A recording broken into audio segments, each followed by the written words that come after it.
안녕하세요. 매일 새로운 사연을 전하는 읽어주는 사연 라디오입니다. 구독과 좋아요, 많은 공유 부탁드립니다. 오늘의 사연 남편의 이중성에 정말 치가 떨립니다. 저는 32살 여자예요. 남편은 저보다 4살 많고 결혼한 지는 4년째입니다. 결혼할 때 시가에서 2억 정도 들여서 집을 해줬어요. 남편이 결혼 전에 모아둔 돈 일부까지 포함된 돈이었고요. 집을 알아보는 동안 의견 차이가 있어서 결혼하고 나서 반년 정도는 월세방을 구해서 살림을 시작했습니다. 경기도권 신축으로 들어가 살자는 걸 제가 재개발 노리고 구축 아파트에 들어가자고 해서 결국에는 제 말대로 구축 아파트로 들어갔는데 재개발은 안 됐지만 아파트 값이 그때 대비해서 지금 2배나 뛰었습니다. 집값 오른 거 가지고 생색은 엄청 내요. 시댁도 시댁이지만 남편이 자기 덕분에 우리가 앞으로 10년은 모아야 할 돈이 한 번에 들어온 거 아니겠냐며 엄청 난리부르스예요. 집값 오른 거 당연히 좋은 일이지만 가계부 관리하는 저로서는 사실 와닿지도 않아요. 이 집이 2배 올랐다고 해서 다른 집이 안 오른 것도 아니고 더 늦기 전에 아이도 가져야 하는데 13평짜리 방 한 칸 비좁아 터진 아파트에 살면서 아이를 어떻게 키우냐는 생각도 듭니다. 이사를 생각 안 해본 건 아니지만 말한 대로 다른 집도 올라서 선택권이 넓은 것도 아니고 그래서 그냥 기억 없이 재건축만 기다리고 있네요. 시어머니는 그냥 집이 좁으면 어떠냐고 늦기 전에 아이를 먼저 가지라고 하는데 제가 육아 때문에 직장을 그만두면 그만큼 수입도 줄어들어서 가게도 어떻게 될지 확신도 안 서고요. 또 이사를 가고 싶어도 재건축이 언제 될지도 모르니 섣불리 나섰다가 지금 집값 2배 정도 뛴 거 가지고도 저렇게 노래를 부르는데 행여나 재건축돼서 집값이 또 뜨게 되면 어떤 원망을 들을까봐 말도 못 꺼내고 있어요. 시가에서 집 해줬다고 저 결혼할 때 뭐 기우는 결혼한 거? 그런 건 절대 아닙니다.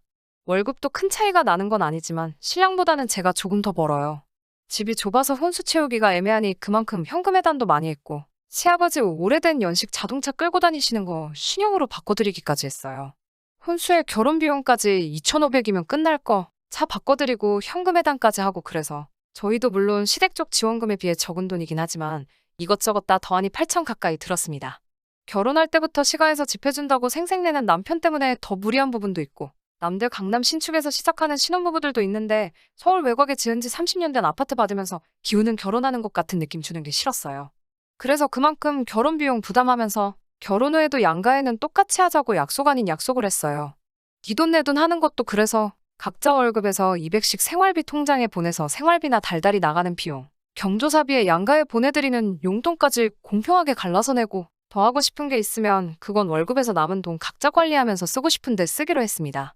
양가에 똑같이 하자는 약속은 당연히 지켜질 거라고 생각은 하지 않았지만 적어도 노력은 할 줄 알았는데 제 우산이었습니다. 전반적으로는 잘 지켜지는 것 같았지만 사소한 것들이 항상 문제였어요. 예를 들자면 제가 시댁에서 일하는 만큼 남편은 처가에서 널브러져서 편하게 있는 것 같은 거요. 그런 사소한 것까지 꺼내자니 제가 너무 졸렬한 사람이 되는 것 같기도 하고 굶두고 대충대충 하기는 하지만 명절날 친정에 가면 설거지라도 하려고 하거나 청소기 돌리는 정도는 도와줬기 때문에 그냥 참았습니다. 저는 결혼하고 처음 몇 달 동안은 시댁에 못해도 일주일에 한 번씩은 안부 전화 드리고 했어요. 그런데 어느 날 친정아버지랑 통화하고 있는데 우리 사위도 잘 지내지? 하고 물어보시더라고요. 저는 남편이 당연히 알아서 안부 전화 정도는 드리고 있는 줄 알았는데 결혼하고 몇 달이 지난 상황인데도 단 한 번도 먼저 연락한 적이 없다고 하시더라고요.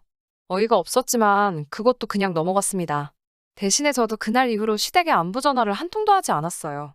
어느 날 남편이 시어머니 연락을 받았는지 저한테 와서 묻더라고요. 왜 요즘에 우리 집에 안부 전화 안 드리느냐고요. 당당하게 안 한다고 대답했더니 이유도 묻지 않고 저를 가르치려 들었어요.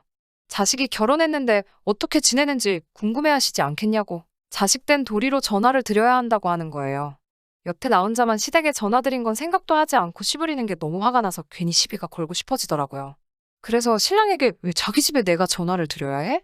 라고 못 알아들은 척 물어봤어요. 자식된 돌이 어쩌고 하면서 방금 했던 말을 그대로 재방송을 하더라고요. 그래서 대본에 저도 나는 우리 부모님 자식이 아니라서 오빠가 전화 안 드리는 거였어? 라고 되물었어요. 그 말에 신랑이 인상을 있는 대로 찌푸리면서 장모님께는 제가 전화드리면 되지 않느냐고 하더라고요. 지가 전화 못하는 건 아직 어색해서 조금 불편해서 그런다고 하면서요. 그래서 저도 시어머니하고 전화하는 거 어색하고 불편하다고 무슨 말하는지 다 이해한다고 말하고 앞으로는 저는 친정에, 신랑은 시가에 각자 부모님께 알아서 안부 전화드리면 되겠다고 빈정대면서 이야기했어요. 그때 처음으로 남편이 본심을 말했습니다. 어떻게 부부가 똑같이 하냐고. 네가 하는 게 같은 여자끼리고 더 살가우니까 더 좋아하실 거 아니냐고 하더군요. 그걸로 한참을 네가 하네 내가 하네 싸우다가 신랑도 고집 부리고 결국 결론이 안 날 것 같아서 그냥 앞으로 전화는 각자 부모님께 알아서 하는 걸로 이걸로 다시 이야기하지 않기로 확실하게 못 받고 마무리 지었습니다. 그렇다고 진짜로 아예 안 한 건 아니에요. 처음처럼 매주 연락드리는 건 아니지만 가끔씩 안부도 묻고 하고 있어요. 최소한의 도리라고 생각하거든요. 남편은 그 뒤로도 아니 아예 결혼하고 단 한 번을 우리 부모님께 먼저 연락드린 적은 없지만 퇴근하고 같이 있을 때 한 번씩 전화 바꿔주고 하니 그냥 그걸로 하고 있다는 셈 치고 위안 삼으려고 했어요. 아무튼 사건은 최근에 벌어지게 됩니다. 제가 회사 생활 5년간 하면서 한 달에 5만 원씩 따로 적금을 들어놓은 게 있어요. 어머니 환갑 때 지중해로 크루즈 여행 한번 보내드리려고요. 그 적금이 만기가 돼서 잠깐 예금 통장에 들어왔어요. 이자 조금 해서 돈이 어느 정도 목돈이 되어 있더라고요. 어머니 환갑까지는 몇 년이 더 남았으니 새로 적금 가입하고 요즘 시국도 시국이고 지중해 크루즈 여행이 생각보다 비용이 비싸서 몇 년 더 모아야겠더군요. 그런데 남편이 통장 조회를 했는지 이 돈이 뭐냐고 물어보더라고요. 엄마 환갑 때 두 분 크루즈 여행 보내드리려고 모아둔 거라고 결혼 전부터 모으고 있던 돈이라고 말해줬어요. 그랬더니 우리 부모님은 어쩌고? 이러고 있더라고요. 시어머니랑 저희 어머니랑 동갑이시거든요. 그래서 그거야 오빠가 따로 부모님 환갑 때 하려고 준비한 거 있을 거 아니냐고. 그걸로 보내드려야지 했지요. 그랬더니 자기는 따로 모은 게 없다고. 이 집 살 때 전 재산 다 쓴 거라고 하더라고요. 아직 양가 어머님 환갑까지는 시간이 있으니까 그럼 지금부터라도 모아서 어디 가까운 일본 료칸 여행이라도 보내드리면 되지 않겠냐고 했어요. 그랬더니 대번에 니네 엄마는 크루즈 여행 보내고 우리 엄마는 온천으로 때우려고 하는 거냐며 성질을 박박 내며 뭐라고 하네요. 어이가 없어서 나는 이거 결혼 전부터 계속 모으고 있던 거라고. 내가 우리 엄마 아빠 보내주려고 모은 걸 왜 나누냐고. 시부모님 여행 보내드리고 싶으면 지금부터라도 열심히 모으라고 했어요. 그랬더니 대번에 결혼 전이래봐야 1년밖에 더 되냐고. 결혼하고 나서도 모아왔으니 그건 엄연한 횡령이라고 하면서 입에 거품을 물면서 발악을 하더군요. 억지 좀 부리지 말라고. 각자 생활비 통장에 돈 넣고 남은 돈 관리하기로 하지 않았느냐고. 내가 이만큼 모을 동안 오빠가 못 모은 게 오빠 잘못이지 그게 내 잘못이냐고 한바탕 싸웠어요. 남자가 그 돈 가지고 어떻게 사회생활 하냐고. 군말 없이 꼬박 생활비 통장에서 돈 안 빼쓰는 것만으로도 감지덕지하라면서 호통을 치는 말에 나라고 사회생활 안 하냐고. 나도 일 때문에 만나는 사람 많은데도 다 모으지 않았냐고 하니 대답을 못하고 있었어요. 결국에는 안 되겠다 싶었는지 집값 오른 이야기를 또 꺼내더군요. 제가 그만큼 돈을 모을 수 있는 게 다 누구 덕분이냐면서 집 해준 시부모님 덕분 아니겠냐면서 남들 뼈 빠지게 대출이자 갚을 때 편하게 살고 있는 게 누구 덕분인지 생각해보라고. 그깟 몇백만 원이 아까워서 그걸 가지고 치사하게 구냐고 정색을 하면서 덤벼들더라고요. 시부모님 여행 보내드리는 게 돈이 아까워서 그러는 건 줄 아냐고. 엄연히 나도 쓰고 싶은 거 참으면서 모은 돈이고 오빠가 앞으로 돈을 모아서 시부모님 우주여행을 시켜드리든 저는 신경 안 쓴다고. 효도하고 싶으면 저한테 대신 시킬 생각 하지 말고 직접 하라고 했어요. 너 잘났다라면서 네 맘대로 하라고 하고는 기어이 그날은 밖으로 뛰쳐나가 외박을 하고 들어오더라고요. 카드 내역 보니 친구들 다 불러서 술까지 쏘고 잠도 숙박업소 가서 자고 온 것 같은데 그렇게 쓸 돈 20번만 모아도 지금 제가 모은 만큼은 우습게 모았을 텐데 하는 생각에 참 한심하더라고요. 진짜 문제는 얼마 지나지 않아서 생겼어요. 명절날 친정에서 저녁 식사하고 나서 텔레비전 채널 이리저리 돌리다가 볼만한 게 없어서 옛날 드라마 재방송 보고 있었어요.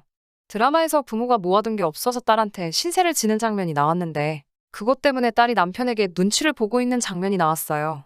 친정부모님이 그 장면 보고 무슨 자식이 노후대책도 아니고 자식한테 너무 피해를 준다면서 혀를 차셨어요. 평소에는 우리 부모님 불편하다고 말도 안 붙이던 남편이 괜히 맞다고 결혼이 무슨 회사 인수합병 하는 것도 아니고 자기도 그 말이 100번 맞다고 생각한다고 맞장구를 치더라고요. 그러고 돌아오는 차 안에서 진지한 표정으로 저한테 물어보더라고요. 혹시 장인 장모님 노후 대책은 다 되어 있으시냐고요. 다 되어 있는 건 맞았는데 왠지 기분이 쎄해서 알려주기가 싫었어요.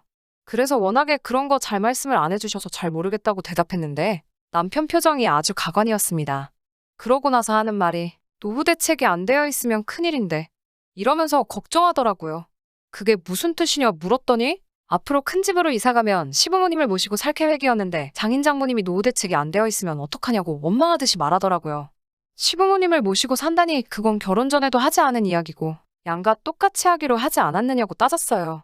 나도 맞이인데 노후 준비가 돼 있으신다고 한들 어디 아프시기라도 하면 그게 시부모님이든 친정부모님이든 자식들이 모셔야 되는 게 도리이지 않느냐고 했더니 또 정색을 하면서 집값 오른 이야기를 또 꺼내더군요. 우리 부모님이 집 해주지 않았냐고. 친정에서는 해준 게 없지 않냐면서 당연히 집값을 내준 만큼 노후 준비를 못 하신 게 맞으니 시부모는 우리가 모시고 사는 게 맞다는 논리를 펼치더라고요. 친정에서 비교적 적게 한 건 맞지만 친정 부모님 노후 준비는 이미 제가 시집 가기 전에 다 끝난 상태였어요. 남편은 말도 안 되는 소리 하지 말라며 그게 결혼 전부터 준비된 건지 아닌지 자기가 어떻게 믿냐고. 남편하고 집에 오는 차 안에서 시부모님을 모시네 마네가지고 한바탕 하다가 결국 남편이 그럴 거면 갈라서 자면서 이혼 이야기를 먼저 꺼내더라고요. 단기간 결혼을 한 경우에 재산 분할이 각자 해온 것을 회수하는 식으로 진행되는 걸 알고나 있냐고. 이혼당하기 싫으면 자기한테 잘하라는 듯이 이야기를 하더군요. 혼수면 시아버지 바꿔드린 차를 가져온다고 해도 감가상각이 적용되기 때문에 제가 손해볼 거라는 걸 알고 이혼하자는 말에 겁먹을까봐 꺼낸 말 같았어요. 그런데 매번 이런 식으로 대화가 오고 갈 때마다 집값 오른 걸 가지고 생색내는 것도 짜증나고 더 이상 견디기 힘들어서 저도 같이 이참에 아예 갈라서자고 했습니다. 나중에 후회하지 말라고 호통을 치는 모습을 보니 아주 역겹더라고요. 얼마 뒤에 이혼 전문 변호사를 찾아갔는데 제 경우에는 남편이 알고 있던 사실하고는 조금 다르더라고요. 제가 핸드폰도 신혼살림 차리기 전부터 쓰던 걸 아직도 사용하고 있던지라 남편과 결혼 준비하면서 주고받던 대화 내용이 그대로 저장되어 있었어요. 그때 경기도권 신축 가자고 우기던 남편과 재건축 예정인 구축을 구하자고 저와 의견 다툼을 하던 대화 내용도 그대로 저장되어 있어서 변호사님이 그걸 보더니 혼인 중에 부부가 협력하여 이룩한 재산이 있는 경우에는 재산 분할을 청구할 수 있다는 말을 해주더라고요. 그때부터 남편 얼굴이 사색이 돼가지고 이혼은 그냥 해본 소리라고 자기가 잘못 생각했다며 다시 잘 해보자는데 이미 오만정이 다 떨어져서 남편이 원하는 대로 이혼해주려고요. 그때 그 울상이 된 표정만 생각해도 속이 아주 꼬셔 죽겠어요. 그런데 그걸로는 만족이 안 되네요. 이혼 서류 어디다가 숨겨놨냐고. 도장 여기다가 두고 갈 테니까 나 퇴근하기 전까지 찍어놓으라고 했는데 이젠 제 도장까지 숨겨버렸어요. 하지만 결국 남편과는 이혼할 계획입니다. 그동안 가질 않아서 휴가도 쌓인 게 많으니 친정부모님하고 그 돈으로 세계 일주나 다녀와야겠어요. 제 사연은 여기까지 하고 이만 마치도록 하겠습니다.